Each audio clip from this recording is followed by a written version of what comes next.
the greatest influence ever. They put it on the screen. What is the meaning of the word influence? Who has ever influenced you in life? Who is your mentor? Who is that person that you look up to and say, oh, this is the person that influenced me most in life? Some will say their parents. Some will say, oh, my father actually influenced me. Some will say their mother. Some will say one of their lecturers. Some will say their boss in the office. Some will say their friends. Some can even say their pastors. But I'm asking you today, in your life, who has ever influenced you in any part of your life history? Who is that person? But let us see the meaning of the word influence. A person or thing with the capacity or power to have an effect on someone or something. You have a capacity, you have a power to have effect on someone, to have effect on something. So let me move it closer for you to understand. Influence is the capacity, according to the dictionary, I'm reading this out, the capacity to have an effect on the character, development, or behavior of someone or something, or the event itself. That is influence. That is, you have the capacity, you have the know-how, you have the ability to have an effect on somebody's character, to shape somebody's character. Either way, you have an effect on that person to shape his character. You could be positive, you could be negative. Or you have the opportunity or you have the capacity to develop somebody into believing in a process or behavior of someone or something. Is influence. If you look at the world today, many people have come and gone, having influence on people either positively or negatively. If you cannot forget, so close, this is very fresh, Osama bin Laden. They had a negative effect on people. I mean, making people to believe you can do this, you can do that, you can kill, you can do that, and propagating the gospel of evil. Serious effect. You can see ISIS now, ISIS or ISO, whatever they call them, having influence on the youth. To the level that some people will travel from a peaceful area to a watered area because of the way their character has been shaped, because of the way they have been believed that if they can die for this process, they will have a straight course to heaven. And even some of them, they believe that when they kill, as many they kill, they're going to have virgins in heaven. And they believe this. They influence them, so they change their perspective, they change their way of life, they change their character, they change their approach to issues in life. But who is the mother of all influence in life? Who is the greatest one that has influence on people in life? Either in life or even in death. Who is that one? So I went in, I read so many of these books to bring out what people have said, which we are going to read together today. And through what people have said, through what scriptures said, I came to this conclusion that Jesus Christ is the greatest of any influence you can have in history. Is the mother of any influence, of all influence you can have in history. He had a serious impact on people's life. Even people that we thought were great in history. They spoke of him. They also came to a conclusion that they have never seen anyone like him. I don't know about you. At this moment in history, at this time in our season, people are still remembering Jesus Christ. Jesus is still causing ripples in our world today. Isaiah 53 verse 12. Isaiah 53 verse 12 says, therefore I will divide him a portion with the great, and he shall divide his spoil with the strong, because he poured out his soul unto death, and he was numbered with the transgressors, and he bore the sin of many, and made intercession for the transgressors. Jesus Christ poured out his life, named among the great, the greatest of all influence you can ever think of in life. And Daniel chapter 7 verse 14 says, then to him was given dominion and glory and a kingdom, that all peoples, nations, and languages should serve him. His dominion is an everlasting dominion, which shall not pass away, and his kingdom the one which shall not be destroyed. You can bear witness with me. Many things have been done to destroy the kingdom, to destroy its influence. Many things have been done to destroy its history, to destroy its cause, to destroy its purpose. But it was not possible to do that. And you cannot compare Jesus to anyone. It's incomparable. Hebrews chapter 1 verse 1 to 4. Hebrews chapter 1 from verse 1 to 4 says, God, who at various times and in various ways spoke in time past to the fathers by the prophets, as in these last days spoken to us by his Son, whom he has appointed heir of all things. Heir of all things. You are on the winning side. If God had appointed his Son Jesus Christ to be heirs of all things, things in heaven, things on earth, things beneath the earth, all things. And you know what? We are joint heirs with him. So you got all things. Hallelujah. Tell somebody, you got all things. If you're a Christian, if you are born again, if you are giving your life to Jesus Christ, you are a joint heir with Christ. What he got, you got it. Who he is, you can be also. If you have given your life to him, if you have accepted him, if you have given everything to him, you got everything he has. It's yours. And it says, through whom also he made the worlds, who being the brightness of his glory and the express image of his person, and upholding all things by the word of his power, when he had by himself purged our sins, sat down at the right hand of the majesty on high, having become so much better than the angels, as he has by inheritance obtained a more excellent name than they. Better than the angel. That is why it's wrong for you to be praying to angels. You pray to God in the name of Jesus Christ. Better than the angels.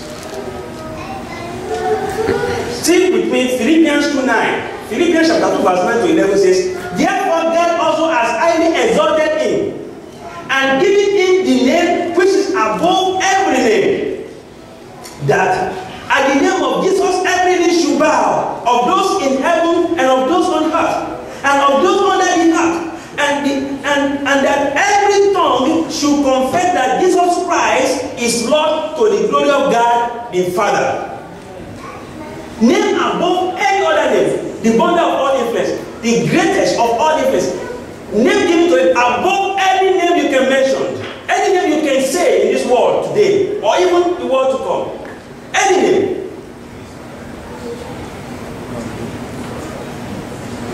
Look at what Dan said. Dan Dohan. He said, Christ is the central figure in biblical revelation. The cross is the central factor in biblical revelation. So when you're talking about the cross, you are talking about Jesus Christ. We are blessed to know Jesus Christ. I'm telling you, we are blessed. We are not confused. We are blessed. We have hope. If you are a Christian, you are born again, you are blessed. And you can see history being fulfilled. You can see God's word being fulfilled. The whole world can pass away. The word of God will never pass unfulfilled.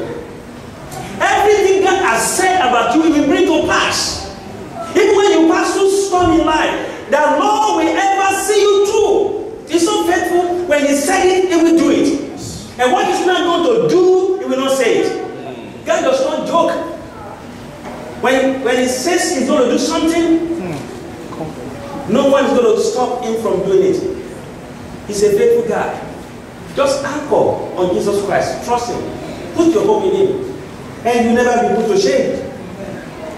Let me read this to you. Look at Romans chapter 10 from verse 9 to 11. Romans 10. Romans 10. We're going to read some of this. And then I will now read some of those things people said about Jesus Christ. I just told you about the one Dan said. Or we're going to say more, apart from the one Dan Johan said. Romans 10 from verse 9. That if you confess with your mouth that Lord Jesus and believe in your heart that God has raised him from the dead, you will be saved. That's how simple gospel is. Because sometimes we think we have to do something, roll on the ground, kick ourselves, kick and then do something, pay one tithe. No! Salvation is free. The grace of God is God giving you what you don't deserve. And mercy is God not giving you what you deserve. If you can confess that Jesus Christ is Lord, you will be saved. Amen. You can confess He died for you and He rose from the dead for you. You will be saved. Don't doubt your salvation.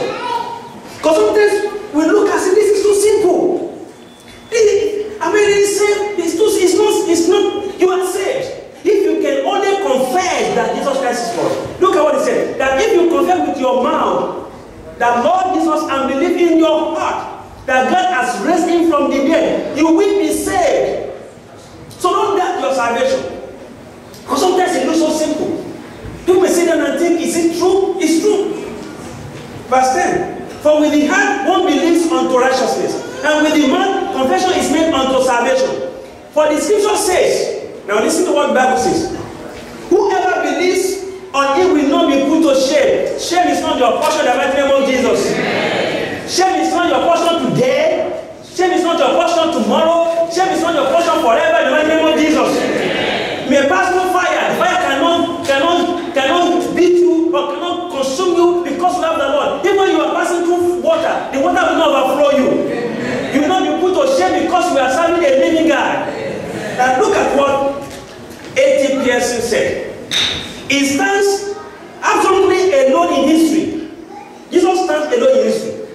In teaching, in example, in character, in exception, a marvel. And he is himself the evidence of Christianity. It's not do what I say, don't do what I do. It's an great evidence of Christianity. That's why he's having influence on people. Strong influence, greatest influence ever. Jesus Christ, the meeting place of eternity and time, the blending of deity and humanity, the junction of heaven and earth. No one will see God except through Jesus Christ. Case closed. People can say whatever they want to say, they can tell whatever they are telling you, they can say, oh, billions of these people, and what about millions of these people? What about this? No. No. Jesus Christ is the way, is the truth, is the life. No one can come to the Father except through Jesus Christ.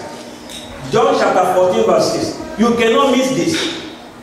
Jesus is the center between heaven and earth. You want to see God, you got to pass through Jesus Christ. He is the door. And that's what Pierson was, this is anonymous. I don't know who said this. When I read it, it was anonymous.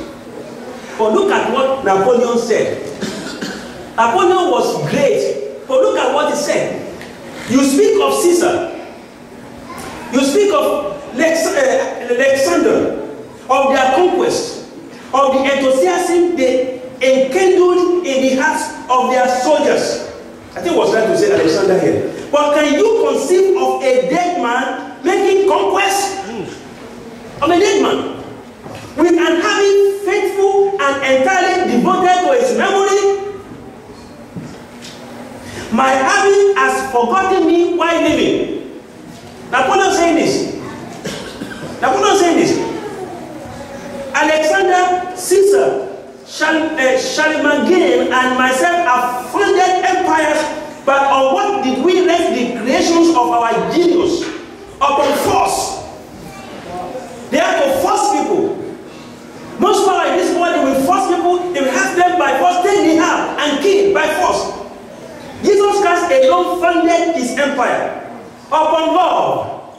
And at his hour, millions of men will die for him. On love. Christianity is a relationship. It's a fellowship. Relationship with a great God. Fellowship with brethren and with God and with his great Son. It's not by force. You don't force somebody to accept Jesus Christ. No. You cannot even force your husband, you cannot force your wife, neither can you force any of your children to accept Christ. It's by love. You preach to somebody on that basis alone, we surrender his or her to Christ. That is why you don't see Christians taking harms to keep people and force them to get to accept Christ. We don't do that. No. The foundation of salvation is of Christianity is laid on love. Amen. That is why if you are a Christian, you must love. Love your neighbor like yourself. Love God with all your heart, with all your soul, with all your mind, with all that you have. The whole of the law is summarized unto those two. Hallelujah. Napoleon saying this. Jesus Christ alone founded his empire of love, and at this hour, millions of men will die for him. I have so inspired no multitude that they will die for me. But after all, my presence was necessary. Napoleon was saying that his presence is necessary for people to die for him. If they don't see him, they can do something else. But for Christ, you know why I'm saying? You know why I'm doing this? Did I see Jesus physically? Did you not walk into this place? Why are you here? Because because of Christ. Even though you didn't see him physically, but you believe the word, you believe what he said, and you can give all for the cause of the gospel. Napoleon, his followers, we have to see him to be active. He has to talk all the time. Let me continue. Elena, alone, shame upon this rock, who fight and wins empires for him. What an half between my deep mystery and the eternal reign of Christ, who is proclaimed, loved, adored, and whose reign is extending over all the earth. Napoleon said this. Even though it was great, but he knew somebody is the greatest. Another one, Napoleon Bonaparte, French emperor, said, I know men, and I tell you, Jesus Christ is no mere man. He's not a mere man, that is man. Of course, we say man, but man. I searched in vain. History, I searched in vain. History to find similar to Jesus Christ. You can't find any. No similar to Jesus Christ. Ernest Renan, the French historian and scholar, said, and I quote, all history is incomprehensible without Christ. Whatever may be the surprises of the future, Jesus will never be surpassed. Jesus will never be surpassed. There is nothing, the history cannot, no memoir in this world can be written when it has to do about the world today without Jesus Christ. It's not complete. You just have to mention Jesus in one way or the other.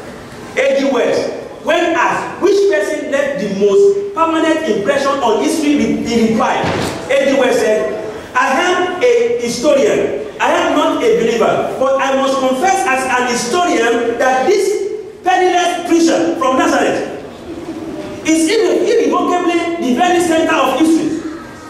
This was written by an historian who was a Christian and said Christ is the most unique person of history.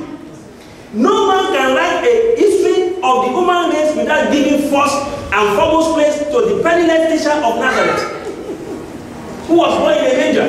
The first people to come and visit him, shepherds, poor people. When they want to take him for rescue, they went to Africa, deserted place, for rescue. A penniless Christian, going around, nowhere to lay his head, nowhere to sleep. But you cannot complete history in life without Jesus Christ. That's why today we are remembering his birth. So you are on the winning side. If you are giving your life to Christ, if you are a Christian, you are born again, you are on the winning side. Keep on, keep on, keep on. Don't give back. Don't look back. Don't turn back. Jesus' influence is never by force, and it will never be forgotten. Dr. Potter said this. I hope I'm giving you more.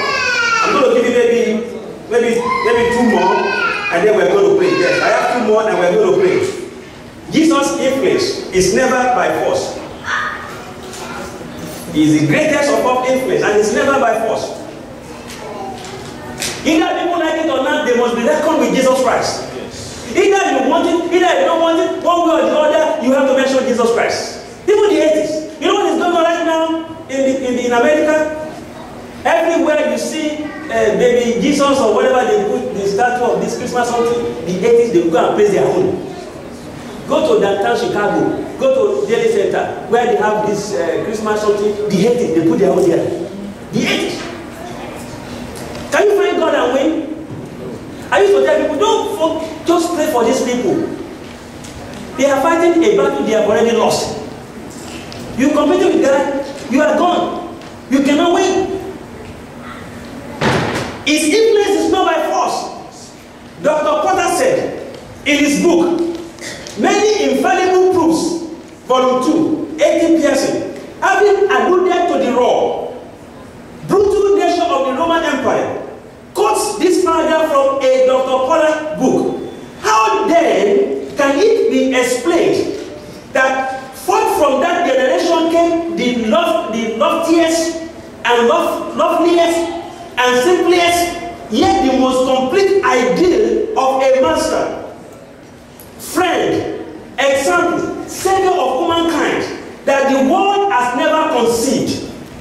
An ideal that, since it was furnished to man in the record, has never been altered except for the worst. A picture that no genius can be touched except to man. You don't depend the issue of Jesus Christ. Have you ever heard that they edit the Bible?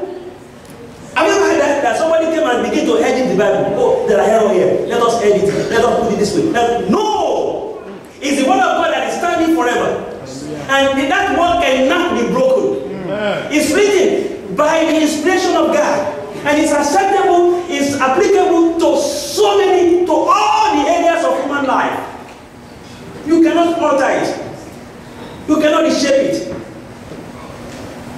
A gem that no polisher can try to cut, except to break it. Able to guide the oldest and to suit the youngest of mankind.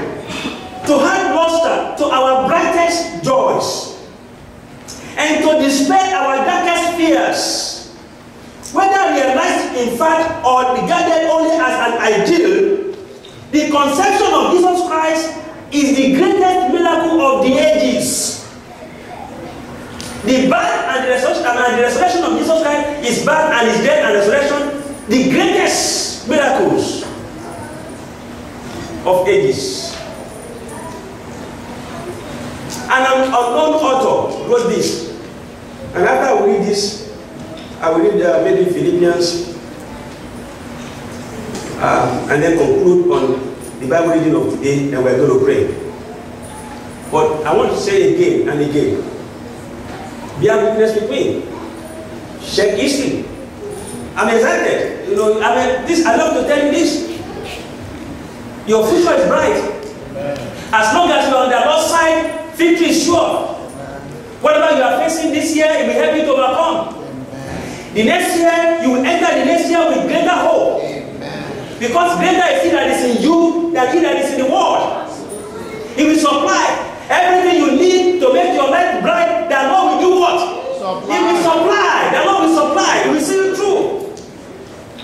The Lord who has been helping you from January to December. This is December 10th of 2017. We see you through the middle part of this year. Amen. You will get into 2018 strong. Amen. Stronger than before. Amen. No weapon that is fighting against you will prosper. Amen. Almighty God will cause you to excel above every obstacle. Amen. You will scale every obstacle to victory. Amen. He will see you through. Just relax, because we are serving a living God. You know the difference between all these things I'm going to read to you now is that our own God is alive. Hallelujah. Jesus is alive. He resurrected. Yeah.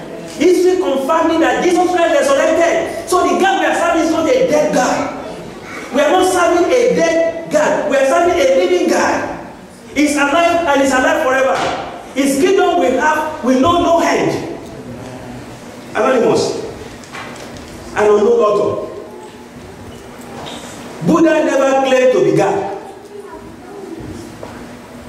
Moses never claimed to be a Jehovah.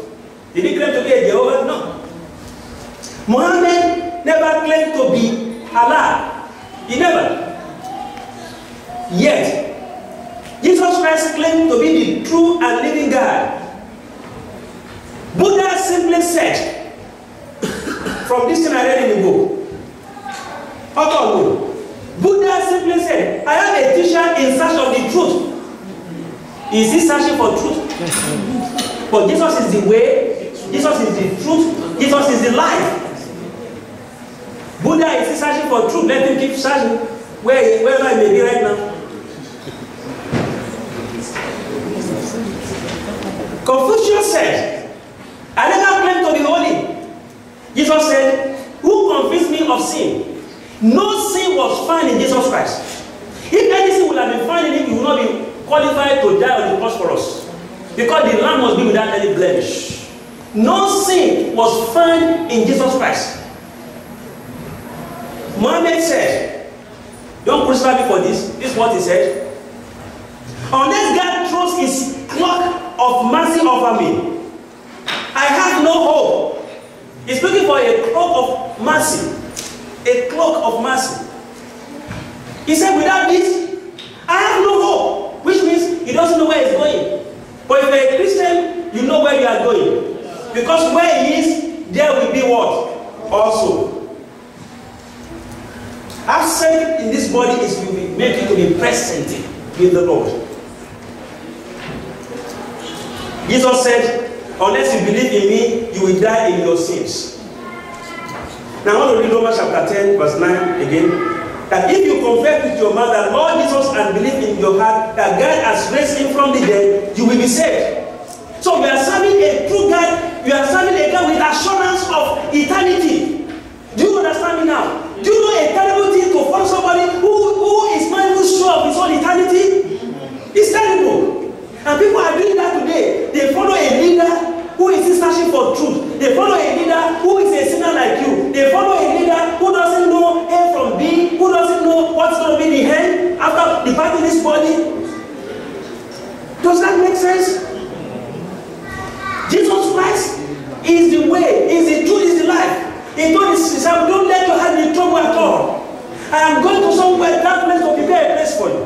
That where I am, you will be also. We know that if we depart in this place, you will be with the Prince of Peace. It's a blessed assurance. Jesus is for us. Finally, let me just finally read that Hebrews chapter 1 from verse 1 to 4. God who at various times and in various ways spoke in time past to the fathers by the prophets, as in this last day spoken to us by his Son, whom he has appointed heir of all things, through whom also he made the worlds, who being the brightness of his glory and the express image of his person, and upholding all things by the word of his power, when he had by himself purged our sins, sat down at the right hand of the majesty on high. Jesus is pleading for us today. That is why, look, it's a relationship. Salvation is not a religion. Christianity is not a religion. It's a relationship with a living God who is pleading our cause with the Father every day. If by adventure you sin, do not worry. Only look unto Jesus, who is a lawyer, standing for you, pleading your cause every day before the living God for forgiveness of all your sins. He paid for the sin you have not committed. And then one of the reasons why he's standing there or why he's sitting down there for you, pleading your cause is to make sure that your fellowship with God is not grieved. You have a continuous fellowship with God. Because sin will make you not to have a good fellowship with God. You know your children, if any of them should disobey you, or if any of them should do something you don't like, it will affect your fellowship with that your child. Is that not true? Right. It will affect your fellowship. It will affect how you relate with that person. Even though it won't affect the connection you have as a father or as a mother with that person. So that is why Christianity is a relationship, and it's also a fellowship. A father relating with his children, and a father fellowship with his children. As we are here, God is here with us. Yes. The Bible says, where 2 or 3 shall gather together in his name, is here to do what? To fellowship. As we are in this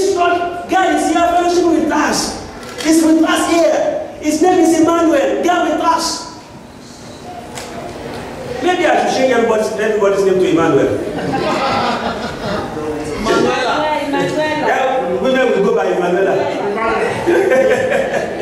Praise the Lord. God with us. You know, in the office last week, somebody came to me and said, Emmanuel, you know why I like your name? I said, why do you like my name? He said, it's a name of Christmas. He said, it's a name of, I told him a name of, he said, because during the Christmas time, they sing, oh, Emmanuel, Emmanuel. He said, so we use that to remember your name. I said, thank you.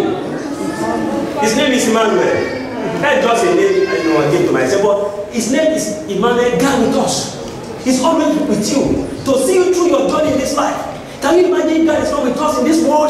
Oh. Do you see all the pressure in this life? See all the disappointment, all the failures in this life?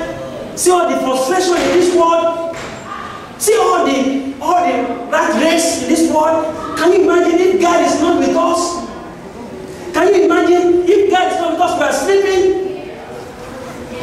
Especially when you're on deep sleep, when you don't know what is going on around you. Can you imagine what would have happened if not God is with us? You will sleep, you don't wake up. If God is not with us, you will go out and not come back in again. It's God because its name is Emmanuel. And He will continue to see you through in Jesus' name. He will make your year to come brighter in the mighty name of Jesus. Your 2018 will come with greater blessings, glorious blessings, opportunity, open doors in the mighty name of Jesus.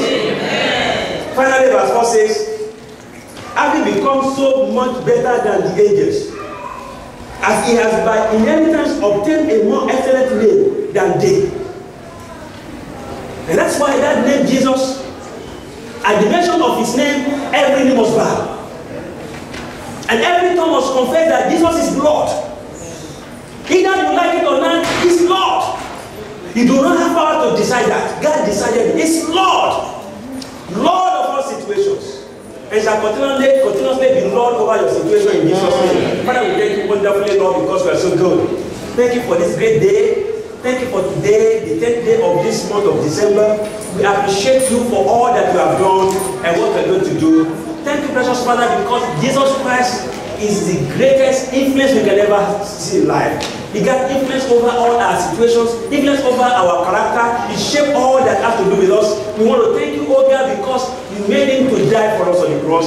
He laid down his life for us, and now we can call on him, and we are saved. Thank you because we have this fellowship with him. Thank you because we have this relationship with God through Jesus Christ our Lord. Let your name be highly praised in our lives forever. In Jesus' mighty name we are prayed. Amen. Amen. Praise the Lord.